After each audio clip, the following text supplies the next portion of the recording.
Licensed marriage and family therapist Jeanie Chang is a leading authority on mental health and well-being. A mother of 4 teenagers, she's a renowned family and parenting coach and an expert in burnout, stress, and workplace wellness. You may have seen the founder of Your Change Provider recently on BBC's Made in Korea, The K-Pop Experience, where Chang was the wellness coach, and you may even have read her book, How K-Dramas Can Transform Your Life. My name's Victoria, and I recently chatted with Jeanie about overcoming loss, navigating life's challenges, and supporting your mental health. We discussed her personal experience using K-dramas to improve her own well-being and that of her clients. Since the early 2000s, South Korean culture has taken the world by storm, with its popularity experiencing a meteoric surge in recent years. Food, fashion, games, music, all have found a global audience. But perhaps the most captivating export of all has been the K-drama. Jeanie talks about how these shows offer more than just entertainment. They provide validation and cultivate a sense of belonging by reflecting on real-life struggles. She suggests that, by doing so, they may also have a positive impact on our mental health, helping us to heal from burnout, grief, and trauma. Listen to my interview with Jeanie to discover her tips for all of us on how we can boost our mental well-being and the valuable life lessons that K-dramas can offer.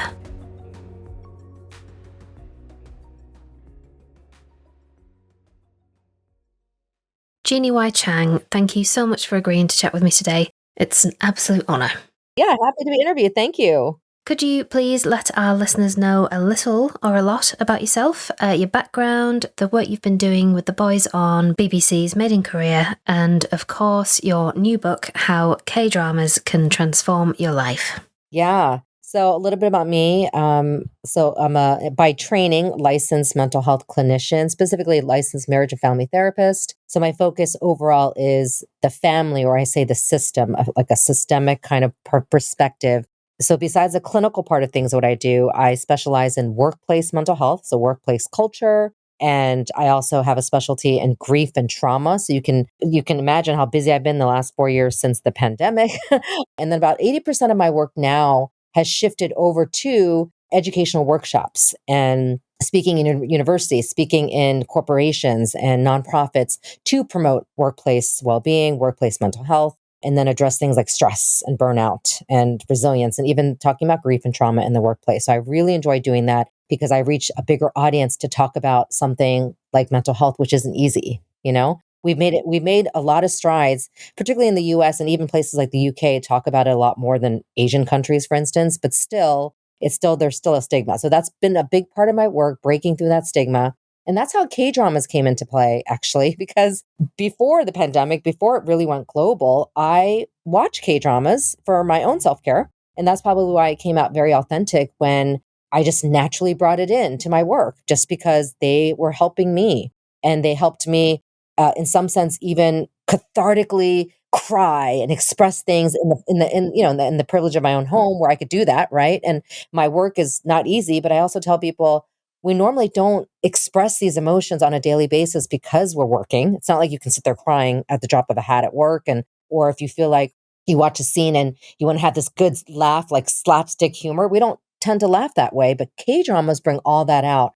So I started bringing them naturally because I wanted to find a unique way to talk about things like trauma and healing, and then resilience and stress and family conflict. So that's how that came about. But why my work has shifted into this, a lot of, I would say, speaking role, and then how Made in Korea came about, is because I actually have a very diverse background. I started as a broadcast journalist, so being on radio and being a reporter, and then I went to business school. So I have this business background, and I worked in marketing for a little bit in corporate America. So even in the 90s, when I shifted from covering the White House and President Clinton and working at the Associated Press to shifting to go to business school, I left the field of journalism in burnout.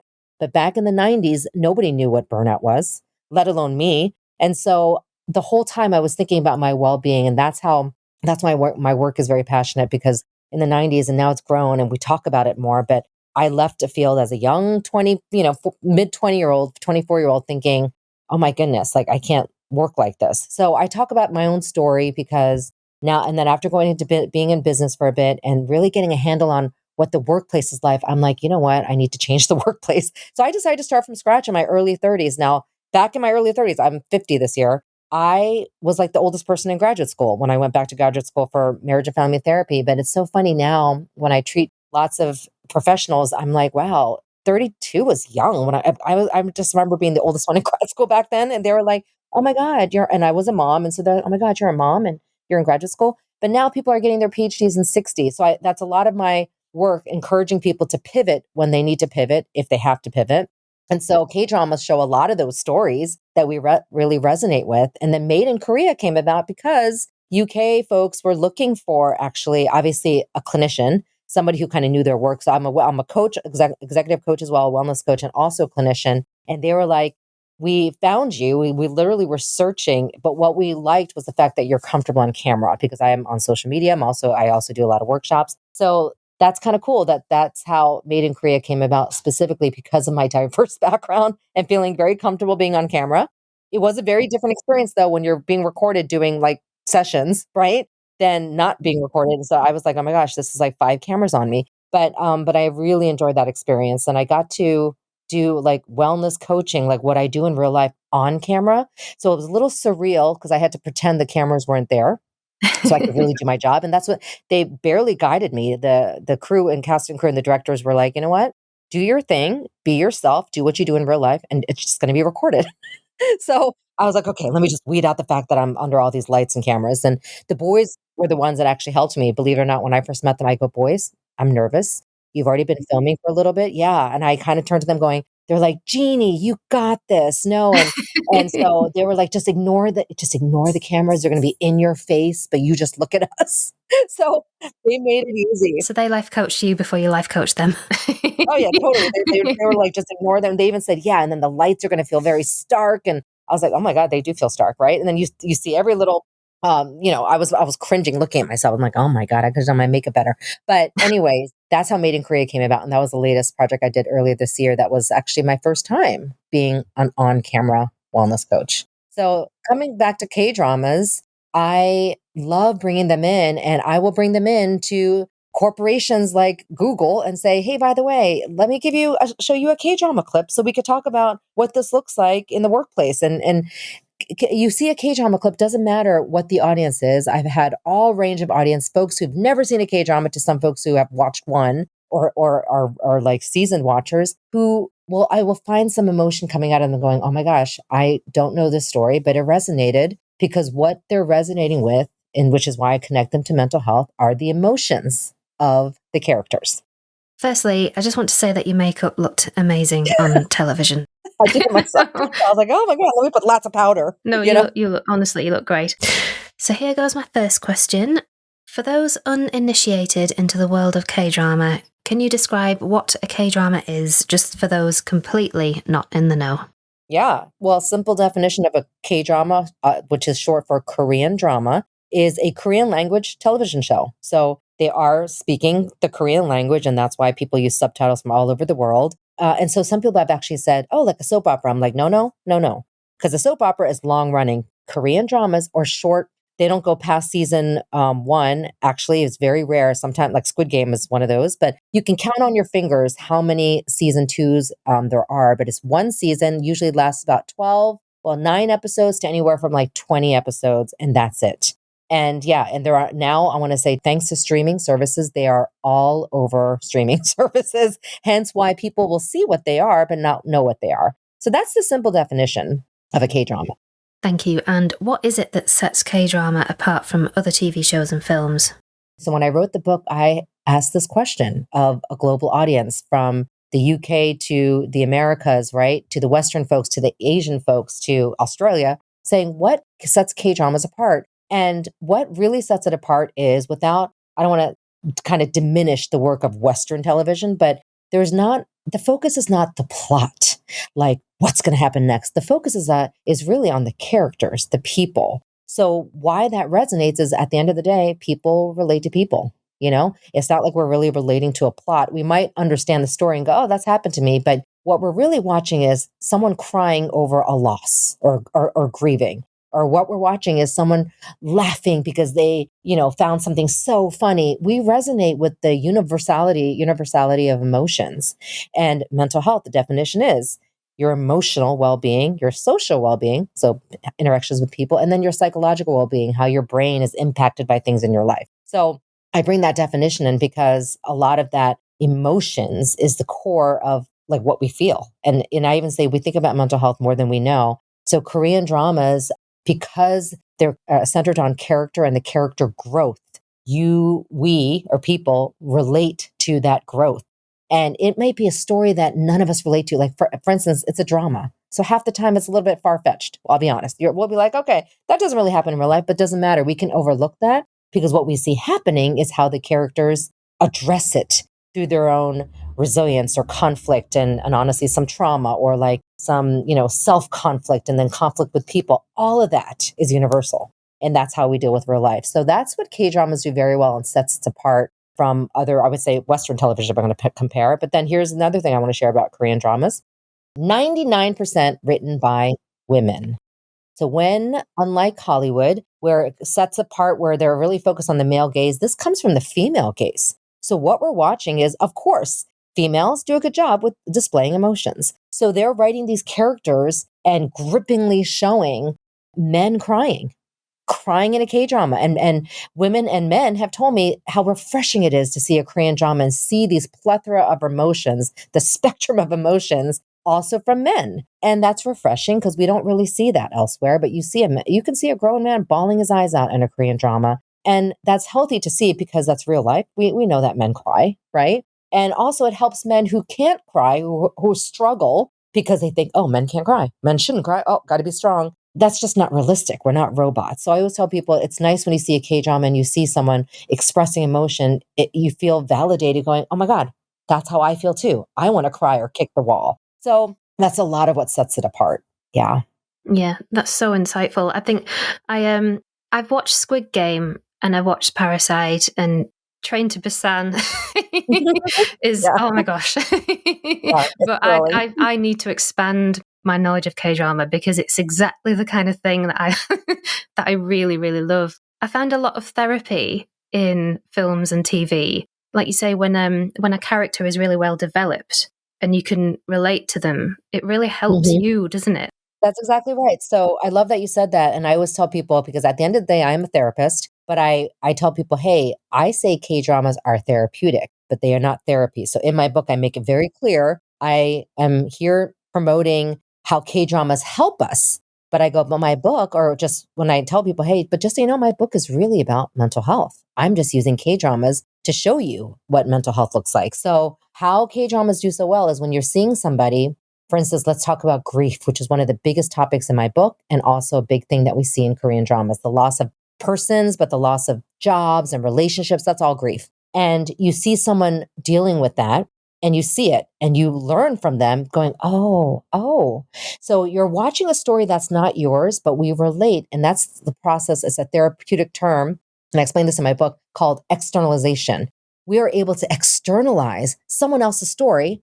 It's not about us, which helps us process it because when it becomes about us, which is why trauma is difficult, you can't process your own trauma right away. It's very difficult. But when you see somebody else's trauma in a show, like a Korean drama, you're like, oh my goodness, I didn't realize I was grieving. And that's externalization, meaning you're realizing something from somebody else's story because it's not about you and it's helping you process something because it's not about you. And that's what they do really well. So I've had folks even tell me they had no idea they were grieving, like the loss of their father that they weren't close to for 30 years. That's a long time. And then they saw it in a K-drama and went, oh my God. And so I think that's amazing. And that's what it does really well. Or people don't know, this is, believe it or not, some people have said to me, I didn't know I could be happy about this. I'm like, what? Because then they saw it in a K-drama going, oh my gosh, you can be grieving, but you can also be happy. I go, yeah, that's how mental health is. There's a lot of grays. There's nothing black and white about how you're feeling. You can feel happiness at the same time feeling deep sorrow of something that's happening, right? And you see that in a K-drama. So it validates a lot of our internal processes and emotions that we don't know in real life how to process until we see it displayed for us. And it gives us this like aha moment. And that's what I say is therapeutic. And then it helps us to cry or get angry or get happy. And these are emotions we so need in our real life, but we just don't display it all the time. And so you can when you're watching something. Even Squid Game, which was graphic, or Train to Busan, which was more like a thriller, there's emotions between the father and the daughter in Train to Busan, right? So little things like that can grip you because you relate. You were once, maybe somebody's watching this, they're like, I'm a father, or you were a daughter to a father, right? And so there is a lot of that relatability. And that's why I keep saying at the end of the day, people will relate to people. Mental health is universal, meaning it's a universal language, I want to say. That mental health is an everyday, every moment thing. So I tell people that no matter what country you're from, you will experience mental health conditions like sadness, right? Being depressed or anxious. And I'm not talking mental illness, which is a whole different thing. And so people get those two confused, but I make it very clear they're two different things. Mental illness is a specific diagnosis. It's not uncommon, but we also see examples of mental illness in K-dramas as well. And I distinguish between the two, going mental health is everyday thing you see in K-dramas, but then this is an example of someone who has mental illness. I was going to ask if you can actually answer this for an example of how K-dramas have influenced your work in mental health and how you've specifically incorporated this into your practice. Yeah, I can share. I mean, I'll share without giving examples of like specific cases, but I mean, how it came into my first session, honestly, was a mother and a teenage daughter were struggling, and it was like a terrible session.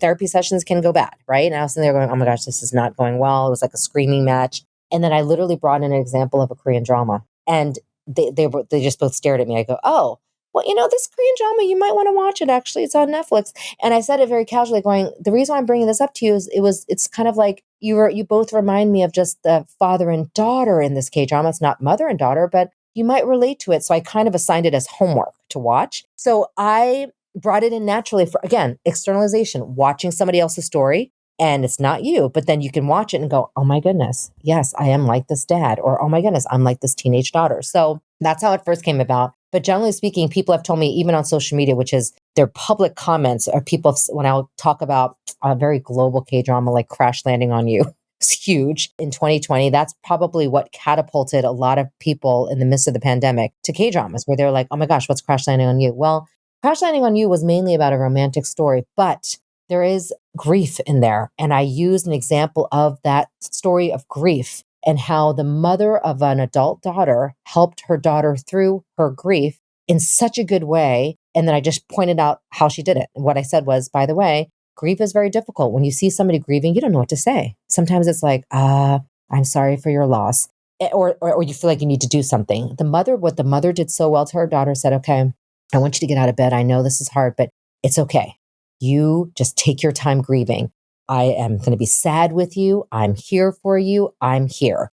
What she was saying was just validating your grieving. And that's all the daughter needed, because literally the next day, the daughter did get out of bed after months of grieving. So why I'm sharing that as a very poignant example, that can resonate in real life, meaning all the person wants is to be heard and to know that people know that they're grieving and they don't need solutions. I actually tell people, my clients, they know their solutions. What I do is to aid them toward figuring out their own solutions. But along the way, it's about validating their feelings and their emotions and their experiences and why they're feeling what they're feeling, and also what they're feeling is legit and real. So that's what the mother did in this one scene. And I pointed it out, and that's a lot of my job, going, see, I want you guys to use this as an example of how you may be able to help somebody who's grieving, or maybe you're on the other side and you realize that's all you want. You just want someone to say, I'm sad with you. Yeah. And I tell people that is the trade secret to therapy. Well, that's according to me. The trade secret to therapy, honestly, is people think, oh, it's a therapist, giving all these expert advice. Yes and no, but not really. Honestly, at the end of the day, I validate what my clients are experiencing, and that's what people want. And that's why Korean dramas come across so well, because people are validated by these characters' experiences and emotions, going, oh my God, I don't feel so alone. That's why there's a subtitle of my book, Powerful Lessons on belongingness, and then healing mental health. Belongingness the loneliness in people's lives, nobody is immune to loneliness. You could be surrounded by the best of people and people who love you, but you still feel lonely because they quite don't understand what you're going through. So that's what K dramas have also done for people, going, you know what, Jeanie? Not even my own family member knew how such anger I was feeling. But then I saw it in a K drama going, okay, it's okay to be angry. And I went, wow, you didn't need me, right? They saw it themselves. And what I do is I just kind of pick the K drama that might work best. I do not always bring in K dramas into a session or a workshop if it doesn't make sense. So even though that is the majority of my work, I'm going to say it's kind of fun now. About 80% of the time I will. The other 20% I don't, if I don't think it relates or if it doesn't make sense or it doesn't, I don't, feel like it's necessary. That makes sense. I presume there's a lot of work that goes on behind the scenes with these shows and the narratives. There'll be a team of people isolating which themes are relevant and how to convey them in an effective and respectful way to the audience, won't there? Yeah. Well, the way Korean dramas work, unlike Hollywood, not like I'm an expert in Hollywood, but there is a writer who writes the drama, mostly women. And this writer will honestly be the number one person on that show, meaning she gets to make all the decisions. Unlike Hollywood, where I hear it's the writers, but then it's really the directors and everybody else, In Korean drama land, it's the writer that has a lot of say. She wrote it. So she'll be like, okay, this is how episode 8's going to look. And the actors and the directors and producers follow. And yes, you always have a producer and you have a director, and it is a lot of work behind the scenes. And then I will be honest, Korean dramas are also really popular because of the quality of production. It's such high quality cinematography. They spend so much money on the Korean dramas. Netflix USA invested billions of dollars in Korean content because they saw their production value. So they really go all out. Actors, I've seen them in interviews and I've heard from some of them in real life that have told me they work 8 months to 9 months to even sometimes 10 to 11 months on one drama. That's unheard of, right? So they say they get very invested in the character, and even they experience some grief when they're done. They're like, oh my God, I'm going to miss my character. They're emotionally invested, and these actors and actresses they get really put themselves in the role for a 16-episode drama that we all get invested in. And the other thing that Korean dramas do well, people will say, oh, I don't like the tropes. They're so tropey, blah, blah, blah, blah, blah, right? I wrote in my book, you say that, but the minute a Korean drama goes off trope, which is actually rare and doesn't come up with the happy ending, Korean dramas tend to be happy. That's another thing people like. They're like, what just happened, right? I can name some, like Mr. Sunshine is an epic K-drama of 24 episodes. Didn't end the best way. And it was in a very poignant way, but not the best way. So I remember people going, oh my God, I have some trauma from the K-drama. And I went, well, it's because it went off trope. So I tell people the tropes are necessary for the comfort that we like. We're like, we know what this is. This is a best friends to lovers kind of story. And then I also bring up the tropes in relationship to trauma. As anything of prevention of trauma, and as a trauma specialist, it's important to be in a routine or a schedule. So when you have a Korean drama that's predictable with a trope, it's actually comforting and it helps manages trauma. That makes sense. So that's another really healing example of what K-dramas can do. There are times because at the end of the day, it's still called a Korean drama. So it's dramatized and people make fun of the scenario going, oh my God, like this is legit. And I go, no, obviously not. It's drama. But that's another point of a drama. We have to be entertained. We want to see something entertaining like Squid Game. So you watch it and going, okay, this is entertaining. How realistic is it? Probably not so much. And you hope it's not, right? But still, what's realistic is how they're fighting to get money. You see that in real life, right? And how people can turn on each other. This is Squid Game. People can turn on each other at a drop of a hat. That happens in real life. So all of that is, again, very, very universal messages just within the story. So when I talk about a Korean drama, I'm like, hey, take out the plot because the plot is not necessary in a drama, but you're focused on what's going on within a family. And that's how we all relate. So that's why, in some sense, Korean dramas have such a global audience. So that's the other part of the whole thing. It has reached globally beyond my imagination, because I've been watching them since 1992 when only Asians and Koreans knew about them. So when I see people from like far parts of Norway to South Africa to, the southern person in Alabama in the US, it's shocking to me that they all relate to the same story, but in a different way. And then people have bonded over Korean dramas by talking about, oh my God, are you watching this? And then they'll just talk about why they relate to it. And so I think that's the most special thing I've seen come out of all of this, the belongingness that we all need to heal. And actually, at the end of the day, belongingness is necessary for your mental health so you don't feel alone. Ah, that's a beautiful final statement. So, for one of my final questions, I was going to ask, is there a particular message or takeaway you'd like to share with our listeners who are interested in exploring the world of K-drama for a therapeutic experience? Okay. Are there any personal favourites that you think would be a good introduction for someone completely new to the genre? Yeah, I have some go-tos that I recommend for people who are new and want to check it out. These are my recommendations, but you may not relate to them. You might want a thriller. So sometimes I ask, what are your go-tos? Like, seems like for you, Victoria, you like some thriller ones. So I might suggest something like Vincenzo for someone like you that likes action and has a little bit of a thrill, but always, as always K-dramas do, it's very community oriented. So you see this really family bonding together in a very cool way. But my two really go-tos are Hometown Cha-Cha-Cha. It's on Netflix worldwide. And it's about a small town village but with some realistic undertones, but very comfortable watch and easy watch. And another one that I tend to recommend is something like Reply 1988, which is actually set in 1988, but made in 2015, I believe.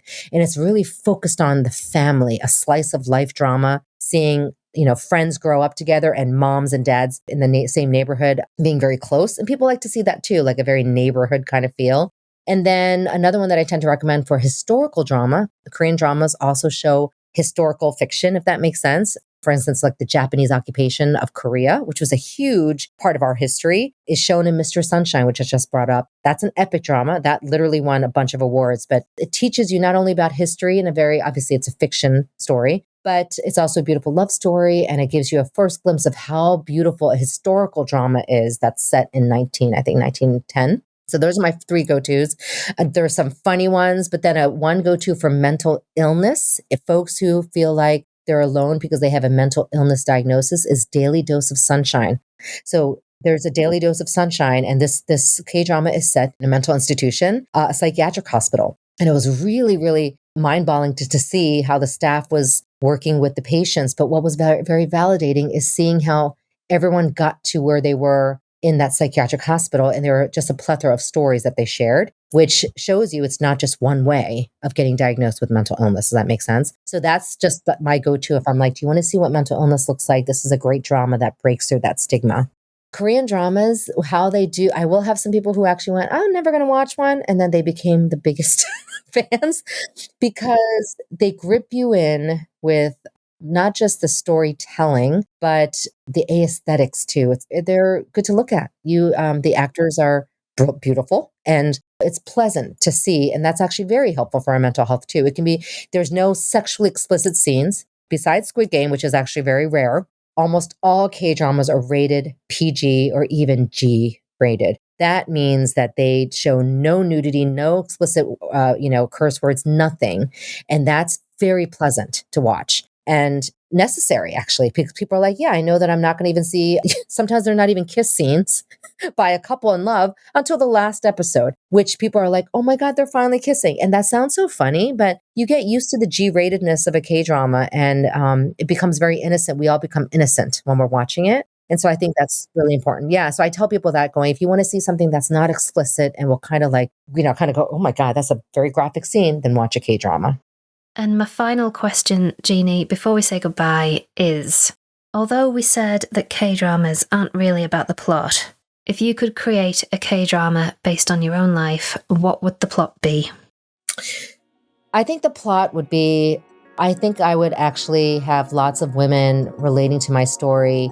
I'm happily married. I've been married for 26 years and my husband has become my business partner, but I'm still a Korean American female as a CEO of my own company and as a speaker, having to be bold. So I would show my fast-paced lifestyle, but then at the end of the day, show that I really struggle as a working mom. So that the plot would be something like a slice of life. I don't think it's a thriller. There's nothing thrilling about what I'm doing, but a slice of life of a mental health clinician who really has to work hard on her own mental health.